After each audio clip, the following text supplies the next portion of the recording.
Comfortably zoned in Metsville.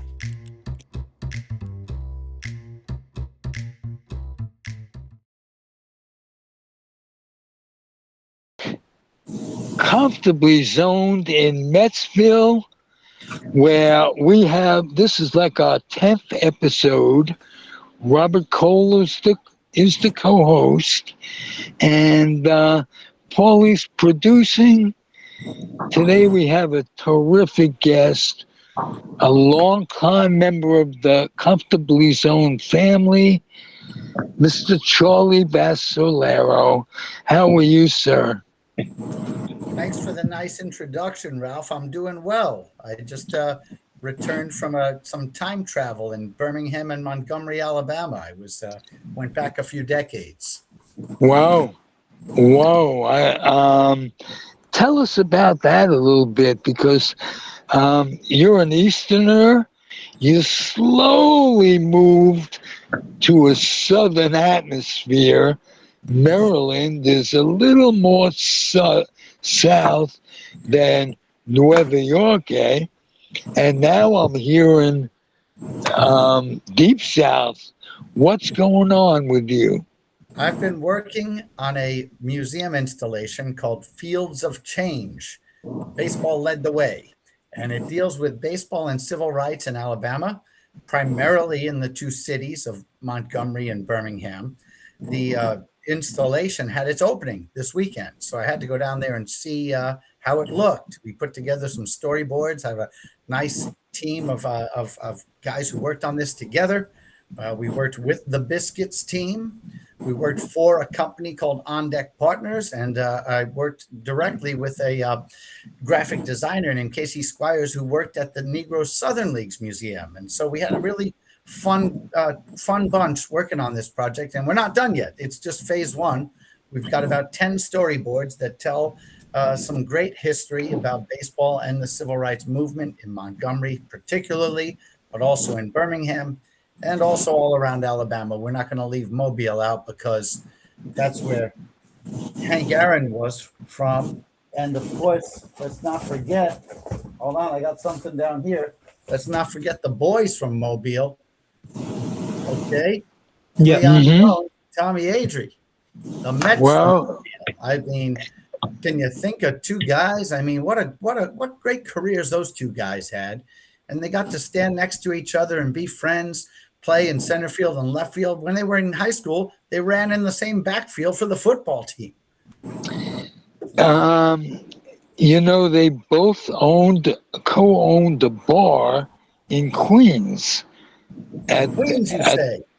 yes, Queens. I'm from Jackson Heights, and they had a bar very close in Corona um, for a long time. The 1969 year that they both would probably say that was the greatest year of their career. Um, it seems like yesterday to me. There are times, Robert, will you agree that the memories are so vivid of those years that they help us, that year in particular, they help us get through the months, the years of Mets struggle now. Yes. Like, you understand what I mean? In other Hmm. words, we can always say, no matter how bad things are getting, we have memories. And there are some teams that have never um, experienced the championship, as an example. I think the Cubs and the Red Sox broke that Yes. chain, but nevertheless, we've had wonderful years. We also had, I might interject, a great day in Metville yesterday. They broke out And I'm not going to mention his name, Lindor, more than once. He had 2 home runs. We bored the piss out of poor Pauly Brumbaugh last week, talking about him. I think he's should be an untouchable, but I digress. Let me get back to Charlie, and I will ask: is the South today? Do you remember it when you were a kid at all? And how is it progressing in terms of humanity? I think it's an amazing place. I've been going back and forth a lot lately. And I made my first visit to Birmingham about 24 years ago. I went to Rickwood Field just to check it out. I was working for the Babe Ruth Museum, taking a traveling exhibit around the country. We were set up at the minor league ballpark in the neighboring town of Hoover, near Birmingham. And we had time to go check things out, and I got to study some history. Birmingham has a great civil rights museum next to the 16th Street Baptist Church where the atrocities took place. They have a beautiful sculpture garden that kind of depicts all sorts of moments in the civil rights movement. Lately, I've been in Montgomery, not Birmingham, and same thing. Now, in the last decade or so, they have put together a series of museums in Montgomery called the Legacy Museums. And these are serious places that tell riveting, emotionally gut-wrenching stories. The Legacy Museum is about the history of slavery.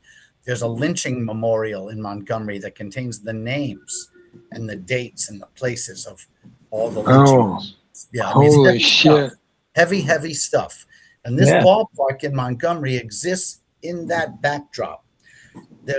It's built on the site of a former train station, which was also a Confederate prison.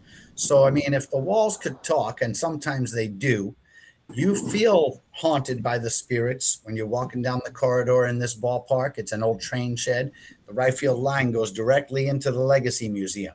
So, one of the things I like, and to get back to the heart of your question, is how the city has dealt with its past, how it reconciles its past, and how it continues to address it on a daily basis. There's a great Maya Angelou quote on the side of a building over there that says something much more concisely than I just did about the necessity of readdressing your history so you don't forget it. Like we always say, it's a little bit of a cliche, but down there it has much more poignancy and punch. And you know where you are when you're in Montgomery or Birmingham. You don't confuse it with any place else. You know exactly where you are. Yeah.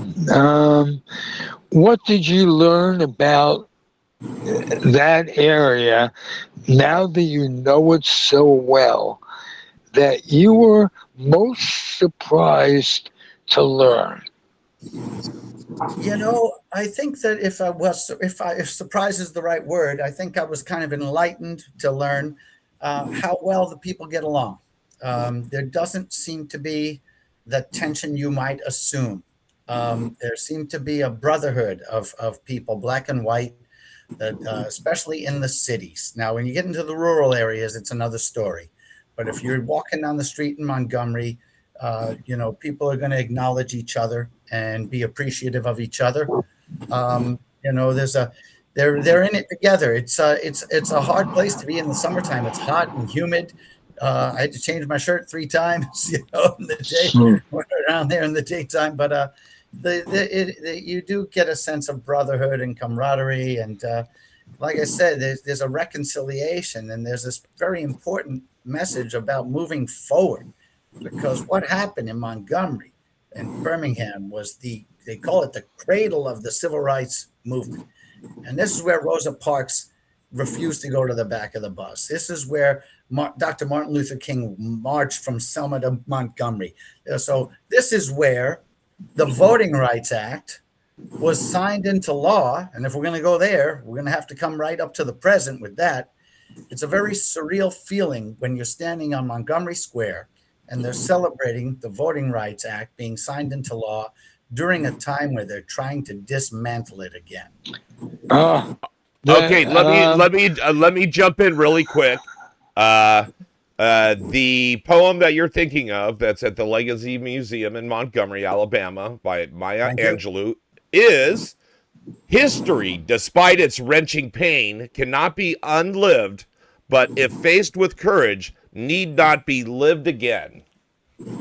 Thank you very much, Wow. Paul. That's exactly what's written on the side of the wall across the street from the hotel where I was staying. There you go. Thank you.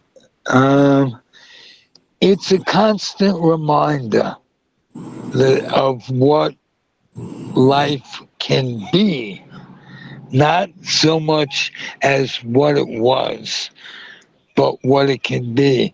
I saw a very interesting reel with Reggie Jackson, who played in that ballpark when he was coming up.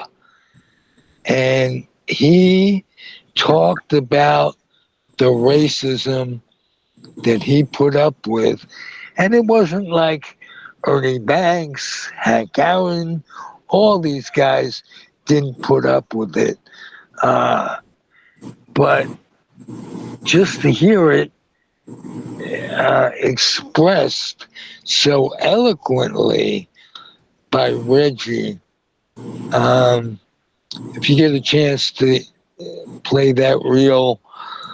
Yeah, he surprised the broadcast team that day.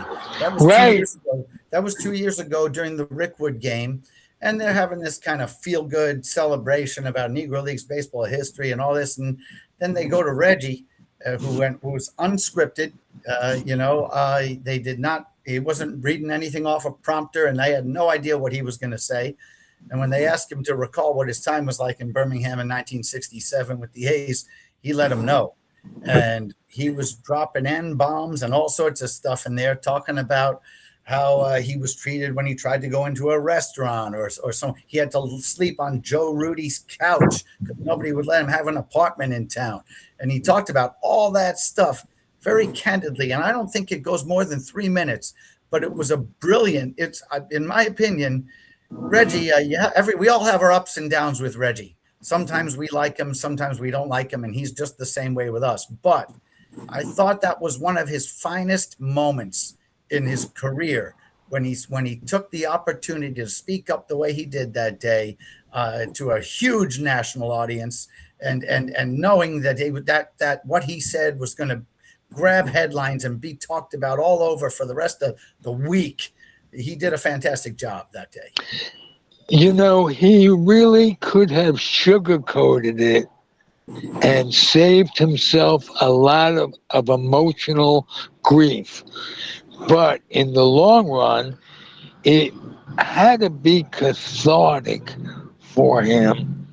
And it made me think of him and look at him now in a totally different light, because we all are the sum of our experiences. And you would think his experiences, because he was a great athlete uh, in life, would just make up for it all. But here's a guy who played football under Frank Kush in a very, very highly racially tense era, in a very highly racially tense atmosphere. With and he got through it. And like you say, we all have reasons at times to dislike him strongly. But I never had the good feelings about him until I saw that reel that you talk about. Now, by the way,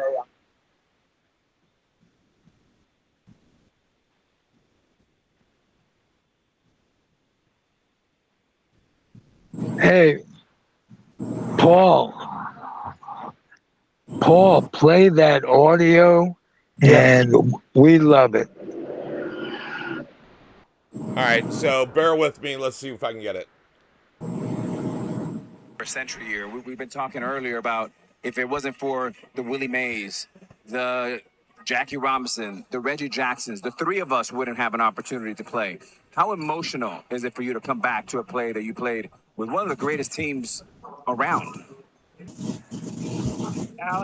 Alex, when people ask me a question like that, it's like coming back here is not easy.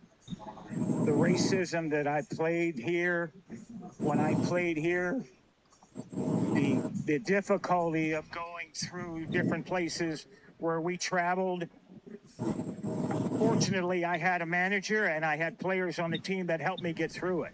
But I wouldn't wish it on anybody. People said to me today, I spoke and they said, you think you're a better person? You think you won when you played here in Concord?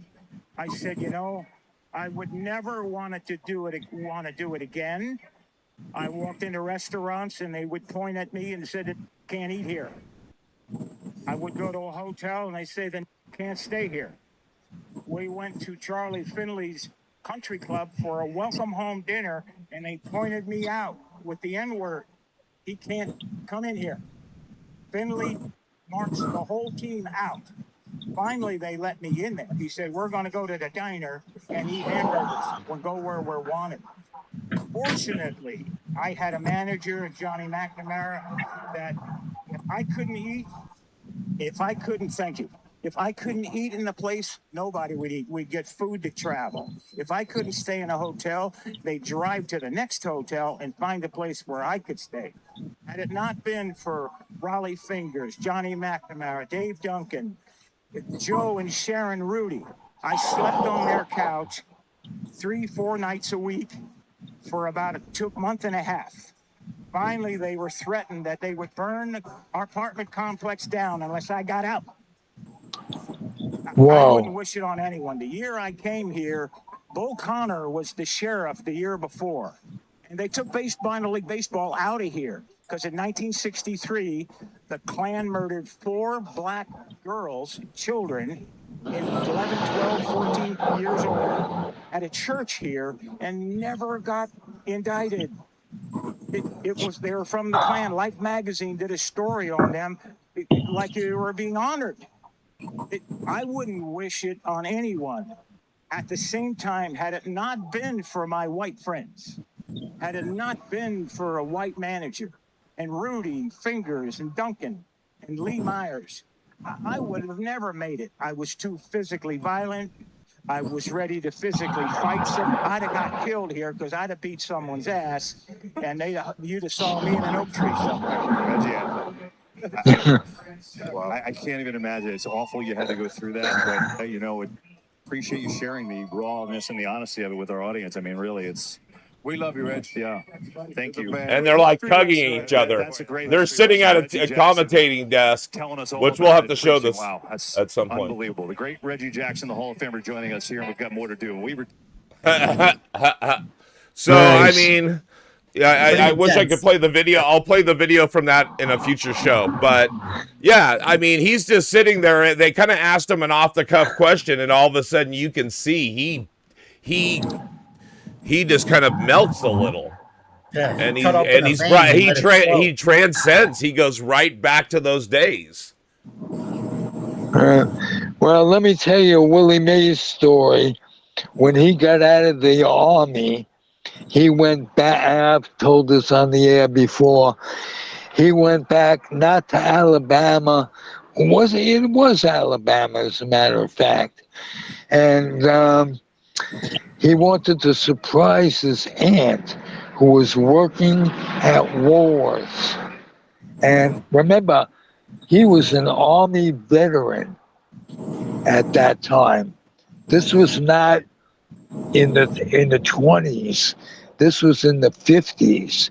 He gets out of the Army, and he comes back and goes to that Woolworths and sits at the counter and waits for his aunt to come along.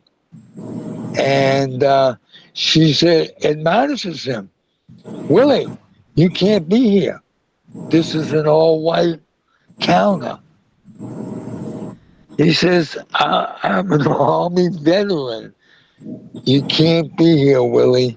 And that's the way it was when we were 8 years old, Robert. It's not like this is ancient history. One of my brother's campmates, I was at that camp for many years, left the year before he got there, was one of the three members who got killed in Mississippi. I can't think of his name right now, and I'm embarrassed, but I'm also a little bit high. That happens occasionally.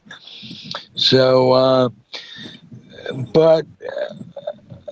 so we knew people who suffered, Northerners who went to the South to suffer, to provide suffrage. And let me tell you something. I know a lot about you, Charlie, from doing this. You tend Emmett Ashford's grave, and you go back to visit graves of other black people. You're a pioneer. Thank you for. Thank you. I'm more concerned with trying to get the real pioneers recognized, but thanks. No, you carrying it on, and without people like you, who would get those people recognized? Let's talk about a guy who was received the Buck O'Neill Award this weekend in Cooperstown. Bill White. Yeah, and 90 years old, finally being recognized in this manner. He fell short on the last Veterans Committee, Era Committee ballot that they had in Cooperstown. I was heartbroken when I saw that last time he was on the ballot, and he missed by a vote or two. And I thought, these committees have 16 people on them, and it's supposed to get 12 votes if you're going to get elected. And I thought, who of those 16 people could look at Bill White's accomplishments and not vote for him? I couldn't understand it for a minute. I mean, the guy was a solid player, not a Hall of Fame player, but what he did as the first black president of the National League, the first black broadcaster, as a player in St. Louis, he was the most outspoken member of his team, making sure that the hotel would be integrated. He took that all the way up to Augie Bush and told Augie Bush, and then Augie Bush had to go to the hotel in Florida and say, if we can't accommodate all our players, we got to pull out of here. And Bill White was the kind of guy who made all that stuff happen and did it with such class and dignity. You know, he's a super intelligent guy. It's intimidating to even talk to Bill White. And he was in med school, when he was drafted to play baseball. He was studying to be a doctor. Baseball was his side gig. And really? He happened to be Whitman College, 1953, drafted by the Giants. He happened to be good enough that the guys at school said, hey, Bill, you might want to change your focus. There's a chance to make some money doing this baseball stuff. And I think he also knew how important it was as a black man at that time, 6 years removed from Jackie Robinson. If you made it to the big leagues in 1953 as a black player, you were still one of a very select few. And you had to have not just talent as a ball player, but incredible intestinal fortitude to go through the things that Reggie Jackson just described. And this is 13 years before Reggie, 14 years before Reggie. You can only imagine. But Bill White did it with such perseverance, with such power. And thank God he was alive to be at that ceremony this weekend. He was, he made it. He made it all the way to Cooperstown. He didn't get up and give a long speech. They had a prepared one that he videoed. But he was present and accounted for and there to be acknowledged in this way. And I think it was the highlight of this year's induction for me, was to see Bill White honored that way. And Well, another thing to remember too is Rachel Robinson just had another birthday.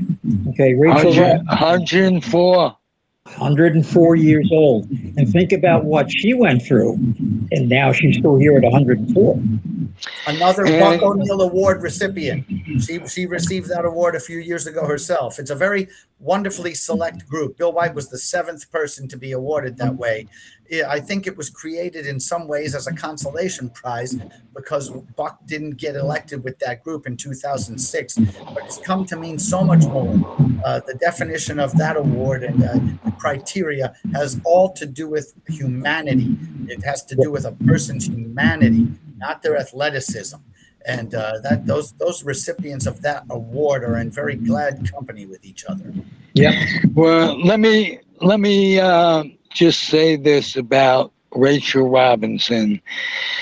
Peter Golenbach did an extended interview with her in his book that he wrote called Bums. And you talk about what she went through, and Golenbach was able to elicit some stuff from her. If you ever read Bums, or if you ever just read that chapter, you'll get it. And you'll get the kind of person that she was, that literally could not have made Jackie Robinson. Would not have been possible without her. No. Absolutely. And he admitted that. And he admitted that. Okay. Absolutely. She was an anchor, and she was wonderful. Let me add something to the Bill White saga. When Bill White was the president of the National League, the Giants wanted to move to St. Petersburg. They were there. It was sold. Okay. The franchise was sold to the people in St. Petersburg. I was here. And Bill White ixnayed it because he remembered what St. Petersburg was all about, what you guys just talked about. You were a player, you were a Lou Brock, you were a Bob Gibson, you were a Bill White, for instance.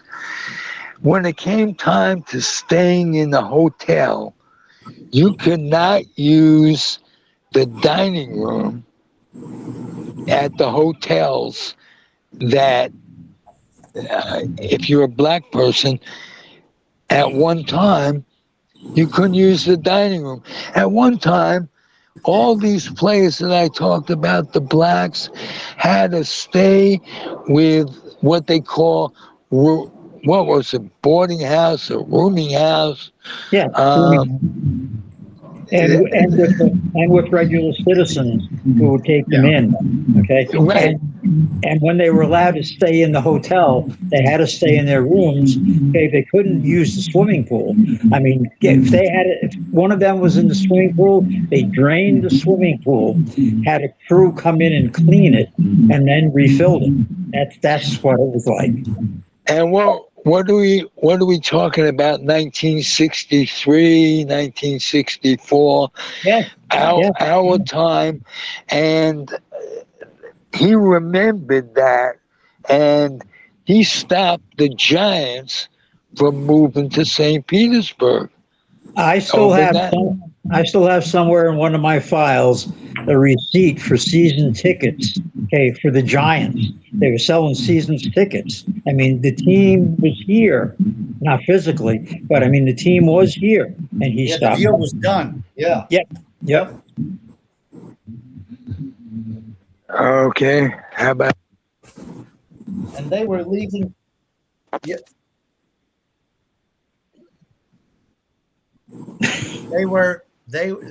The Giants were going to leave Arizona, where they are now, still Scottsdale, to go to St. Petersburg. White nixed that deal. I saw Bart Giamatti and Bill White sitting next to each other at games in spring training baseball games in Arizona, and they were probably having discussions about these exact same things we're talking about now. The Giants had been in Arizona since 1947, so that was not a move to be taken lightly. And Right. The city of Scottsdale, immediately when they saw the opening to keep them, built them a new ballpark. They knocked down the old one, built them a new one. You know what that ballpark cost? $8 million. For some reason now a ballpark costs more than $130 million. Back then they built it for $8 million, and it's the same one they're still playing in now. But that was the municipal funding that was put up by the city in a hurry to keep them in Scottsdale. But you know, like Ralph was referencing, I guess the St. Petersburg deal got shut down for a number of reasons. You might also recall Cleveland. Cleveland at the time, still the Indians, not the Guardians. Cleveland at the time, they also left their spring training home in Tucson to go to Florida. And what happens? Their ballpark got destroyed by a tornado. And Hurricane Andrew. Hurricane Andrew takes out the ballpark. Right. And then the three of their players, two of them died in a boating accident. Steve Olin and Tim Cruz, a horrible boating accident, driving a boat at night and ran into a dock. Bobby Ojeda was on that boat with them. He lived. Those two guys died, but they certainly looked cursed in that move at the time. And I bet to a man, they probably all wish they never left Tucson that moment. But and now they're back. Now they're back in Arizona. Hey, let me give a little footnote to what we're talking about.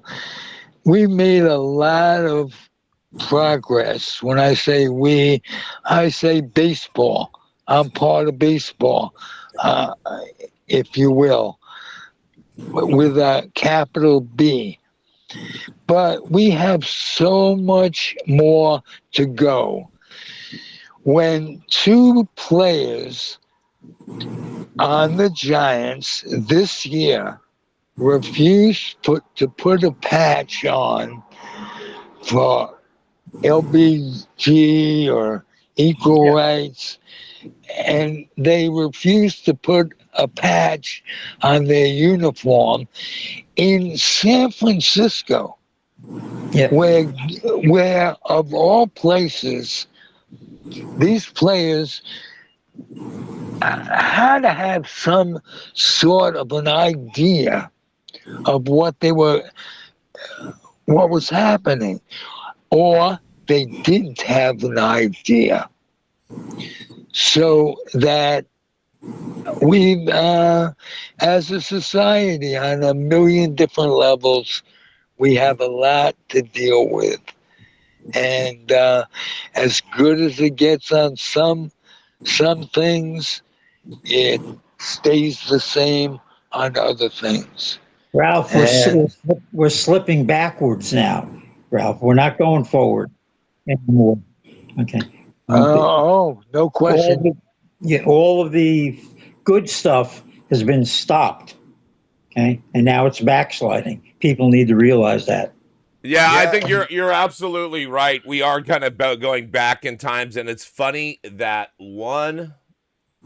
let's keep it Disney rated, MRFer can really do this and change our way of life. I thought we were stronger, USA, than some orange-headed you-know-what, Yahoo.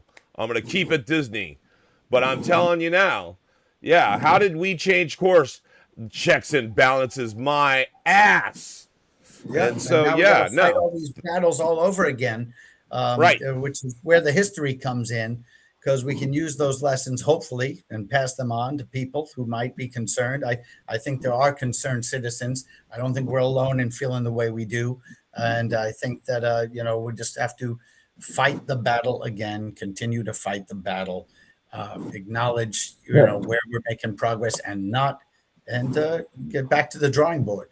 It's going to go back to, like, my son is 38. All right. It's going to go back to him. Okay. And his generation. Okay. To take the lead and move things around. We're not going to be here anymore. They're going to be the ones, okay, that are going to be in charge. And, that's what we have to do. We have to talk. I don't know your son. I know my kids. I know the younger sect. God save us all. I'm telling you now. Because if it has anything to do with their devices and clicking stuff with their fingers, we're going to make it through. But if it has to do with any hard work or calluses on your hands and fingers and getting dirty, oh, good luck. Good luck. Well, and that's where you're at right now. Okay. And it's a lot of the older people, okay, that put that fucktard, and I'm not going to be Disney, that put that fucktard back in office. And the newspapers and the media that are willingly giving up our amendment, our First Amendment, to free speech, to placate this guy. It's autocratic and it's become dictatorial. And I'm just curious to see if they'll fuck up the primaries, not the primaries, the midterm election. The primaries are coming up, okay, for the candidates. I know I just got my mail-in ballot. And if you don't check to make sure you're going to get your mail-in ballot, you got to redo it. Because I found that out down here. Okay, my wife and I were on the supposed list to have it for the rest of our lives. Okay, and then we got a little card saying that we were no longer on that list, and so we had to redo it again. It's how this guy got. I'll say it from the start. Paulie and I have been talking about this every week for 2.5 years. What's going to be the end point where people just get absolutely fed up?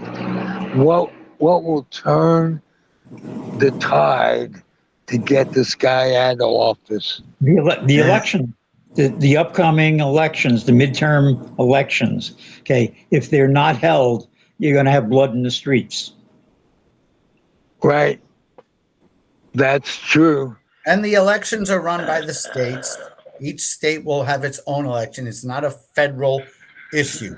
So the states have to stand strong and do what they know. They run the elections the way they know how to. Yeah. Well, the problem is the feds are involved in things. Yeah, they're interfering. Exactly. Yeah, but it's really not their place. No, it's not. But he's making it their, his business. And he always has from 2016. Yes. And so I think Charles is right. We all have to stand strong individually as states. Some states have do better. But even last time, they had him on record as calling different governors of different states and saying, "Hey, I need these fucking votes." Right. And so we got to keep them honest as much as possible. I don't want blood in the streets, but we are looking at a revolution. I hope it's more of a digital revolution than a boots on the ground revolution, but we need to do whatever it takes to protect our democracy now. Yeah, it's an alarming conversation we're having to think that we spun out of the 69 Mets into this. But hold on. What is it? It's America's pastime. That's right. We're protecting baseball. We're protecting baseball right now. It is intertwined. It certainly is. Because before you know it, hold on, they take away Roe v. Wade, right? Next year, they're going to take black people out of baseball. Yeah, I wouldn't be surprised, to see attempts made in those directions. Unfortunately, it's kind of ridiculous. It's not that far of a jump. Yeah, if they're already taking away women's rights. I told women, I go, if you're okay with losing your rights to have an abortion, don't worry, they're coming for your voting rights next. Oh yeah, that too. And I do say to people when they, I say, what does MAGA mean? Make America Great? What you mean like before integration? before Jackie Robinson? I use the baseball reference. Right. And, Right. is that what you're trying to get at? Trying to bring us back to 1940s I Vegas? just kind of want to know. I just want to. Yeah, exactly. I'd ask him point blank. I just want to know, when was America ever great? We have our forums, we have our places. At one point, we were respected. It's like, any immigrant would want to come to America because it was the land of opportunity, folks. That's right, the land of opportunity. Now it's the land of we're gonna put you in a camp if you come here. If you do something wrong and we don't like you, we're gonna ship you to a country that's probably not even yours. We're gonna roust you out of your homes. You don't even have to do anything wrong for that. They'll do that without you doing anything wrong. Right. Right. They're trying to make this the country of white supremacy again. Yes. That's what MAGA really stands for. They want to go back to racism again. I said it. Yeah. Let me bring racism into baseball a little bit. You guys have all referred to the fact that there are fewer and fewer blacks playing. Well, guess what?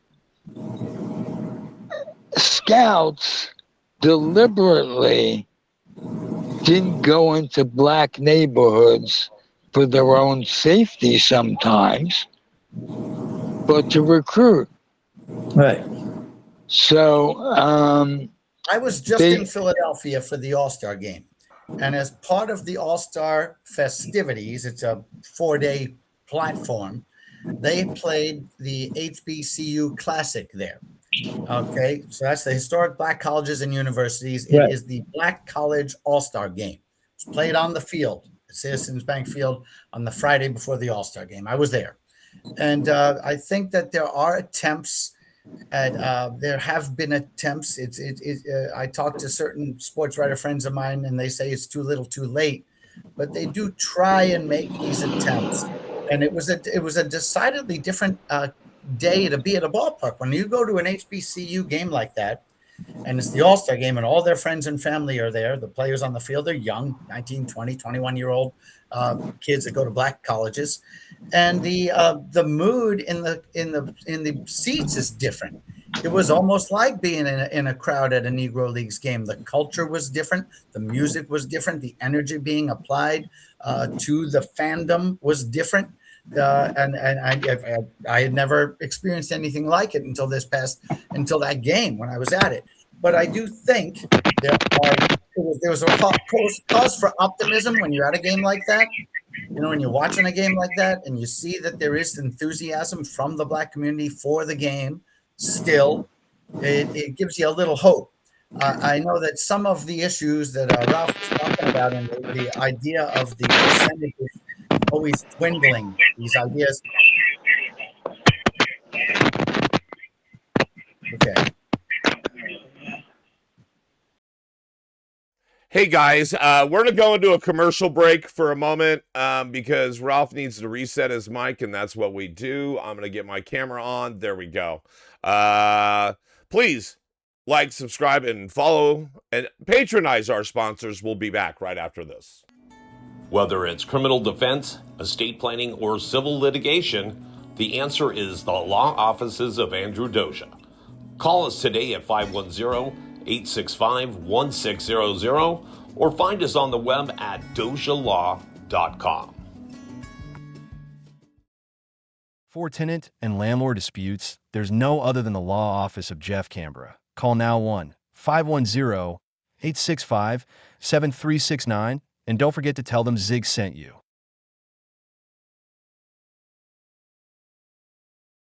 All right, guys, thank you for watching our sponsors, but also we would like to have you do triple duty today. That's right.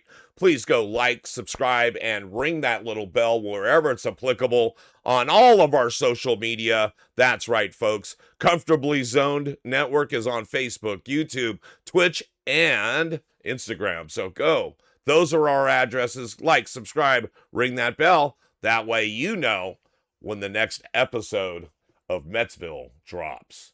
All right, we're back here live in studio. I'm going to go back over to the boys because it sounds like they're doing way better now. Charles, I think you were somewhere with us, right? We were talking about the HBCU Classic, the Black College All-Star Game that was played in Philadelphia before the All-Star game, for the Major League All-Star Game this year. And I was just saying that it offers an optimistic look, an optimistic vision, perhaps that maybe there is more Black participation in the game than we realize. It is being there's attempts to foster that. The problem is, has baseball been so anti for so long that it doesn't matter anymore? Will these efforts, the new efforts, be, fruitful? There's the Players Alliance, you might recall, was formed by CC Sabathia and some of the other guys. Andrew Jones is very high profile in that. Recently retired Black players who are part of a group, an organization that has as its core what we're talking about here, trying to get more people interested, more fans interested, kids, and certainly the athletes themselves. So it's a recurring theme. Part of it is the business of baseball, is how we got here. I think that we talk about scouting and recruiting as the teams began opening up their operations in places like Latin America and even in Asia now. Sometimes it has been feasibly easier to sign players from the Dominican Republic, Venezuela, Puerto Rico, because they'll accept less money than players here in the country. And even, so that some of the business of baseball has channeled Black players out of the game. It's a country club sport in a lot of ways. The past generation, a lot of the players that do make it to the major leagues have been playing on traveling teams, club teams, and it costs lots of money. And the parents spend a fortune traveling around with their kids to try and create these opportunities for them that the Black players don't have the same wherewithal as some of these players who play on the traveling club teams. And that's part of the economy of the game that kind of got us where we are. Yep. Okay. So when we were kids, we'd have one or two baseball bats between us, wood bats. Okay, one baseball. We'd retape the baseball. We'd put nails and tape in the bats. Okay, and we'd go out and we would play. And now you have to have your own bat, your own cleats, your own gloves, your own batting gloves. And it's expensive. Yeah, it used to be a game anybody could just pick up and play, like you say, the Sandlot kids, and everybody used one bat, pass it around. But those days are almost gone. Yeah, you don't hear players taking that route to the big leagues much anymore. Okay, so even more rudimentary or elementary, however you want to look at it, stickball. Yeah, half the time it wasn't even a real bat and a real ball. Yep. Right. Yes.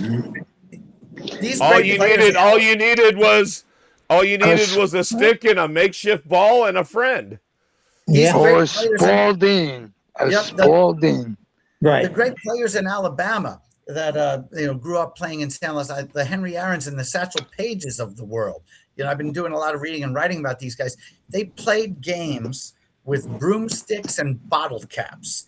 That's how Hank Aaron developed his wrists, was by having that kind of to have that kind of hand-eye coordination that you could snap a broomstick at a bottle cap flying in the air. And Satchel Paige was one of the guys who was throwing those bottle caps. He also threw oyster shells. Satchel Paige was discovered by a scout when he was throwing oyster shells at a telephone pole across the street and hitting him with such tremendous accuracy that somebody said something's going on here. Then they got him out on the field. Then they took him to the next level, the next level, the next level. But it was a game that could be approached in that manner. And I don't care who you are. Every guy that's ever taken off a tube sock and thrown it towards their hamper could have been an NBA star, right? Right. Yeah. And so there's a little bit of that sporting person in each and every one of us. Yeah. How many of you had the net over the door? We're kind of talking basketball, but again, it was from an early age, it was a love. It was something fun to do. It wasn't rooted in money and power and all this other shit. It And was a game. It was a the, game. and the other thing now too is talking about basketball and football. There's more money in a quicker route to professionalism in those two sports than it is in baseball. Right. And that's one of the things when a black, young black guy is thinking about what sport to go into, okay, parents are saying, well, basketball, football, you can become a star quicker than you can in baseball. Yeah, And the other I think thing, that's true. and the other thing too is, unfortunately, the black players that are in the major leagues, many of them don't even know what came before them. Okay, they don't know Jackie Robinson and Hank Aaron's route to where they are now. Well, Yeah, I'm that's a kind of stand-up the, I'm a stand-up comedian, and I talk about it all the time. Where these guys don't even know or remember who Robin Williams was or Richard Pryor. It's like, I'm sorry, try to have a little bit of history History. in your head, Mm-hmm. especially for the love of what you do. Right? Yep. Know the people that paved the way, and so it Exactly. doesn't matter if it's the first woman that came through it, or if it's the first black person or the first gay person. And like you were just saying before about how politics kind of interweave with this. And again, this is a touchy subject, but trans people in different sports. I don't know how that's going to go, America, but I think it's another person that has a right. Now, what kind of rights, I don't know, but that's something to be seen, right? So interesting. Yep. All right, how are we doing time-wise, We Paulie? are running long because the conversation is good, sir. Okay. Is there anything you want to end with, Charlie? oh God.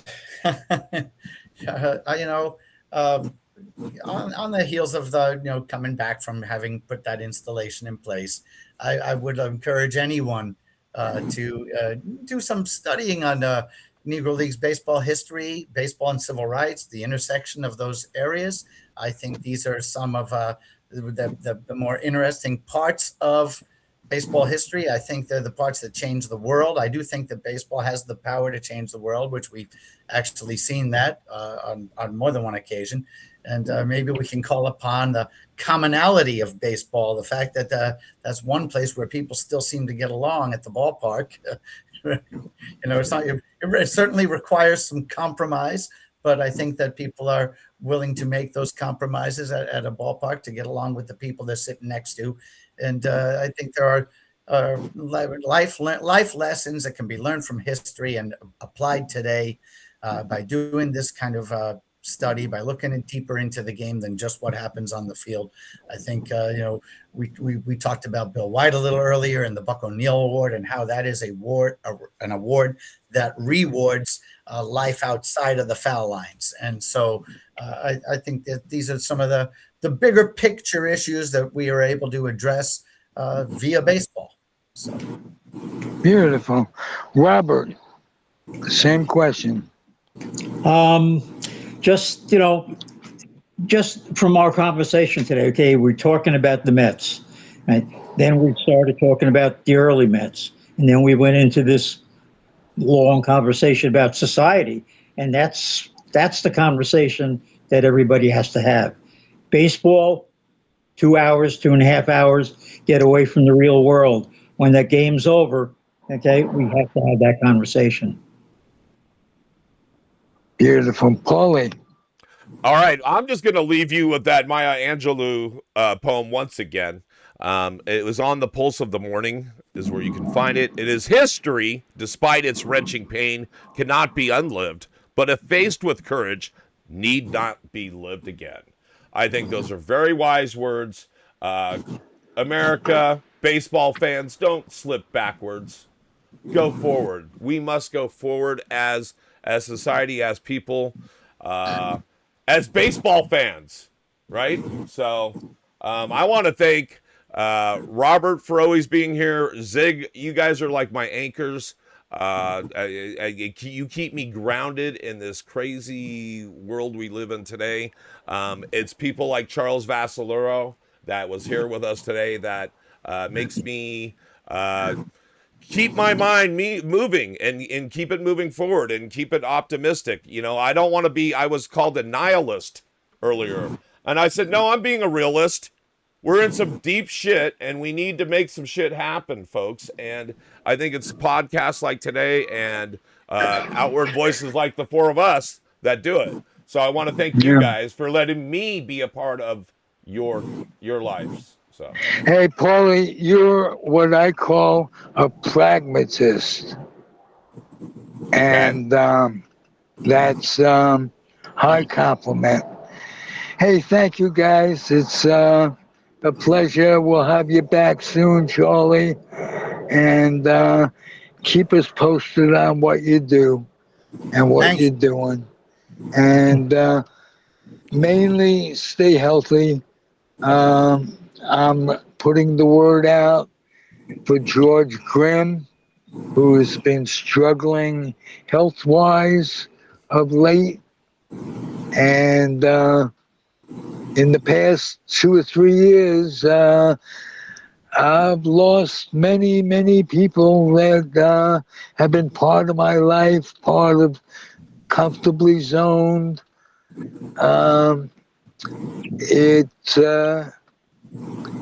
It isn't easy, so stay well, George, or get well, and keep them flying. All right, you guys, and I know Robco. Go check out Robco on eBay. eBay. So where do we get it? Where do we get your stuff again, Rob? Okay, again on eBay. Okay, under Robco, I will send you a little commercial. Okay, that'll just give me the information, and I could be glad to make your commercial for you. But then Charles, anything you want to shout out or anything you want to plug before we go? Oh, you could look up Fields of Change, in Montgomery, Alabama. That's the name of the exhibit. We do have a Fields of Change website. You can dig that up. I don't have the exact URL in my head right now. It might be as simple as fieldsofchange.com, but I think there's might be more to it than that. And we'll try to drop it in the comments, guys. So don't worry. Wherever you're seeing this podcast, if it's Facebook, if it's YouTube, we'll drop a link for that there for Fields of Change. Thank you, Charles, again. Robert and Zig, it's always a pleasure. But until next time, guys, get us out of here, Ziggy. Hey, just want to leave you this. Do the best you can. With what you've got. All right. There you go. And if you don't got it, take it from someone else. No, I'm kidding. All right, guys, we're out of here. We'll see you next week. Happy trails. Be well. Thank you again, gentlemen. Hold on, guys. You guys did really well, but I just kind of want to come back to you after I finish putting all the other shit in. As I was talking over that. That was pretty good.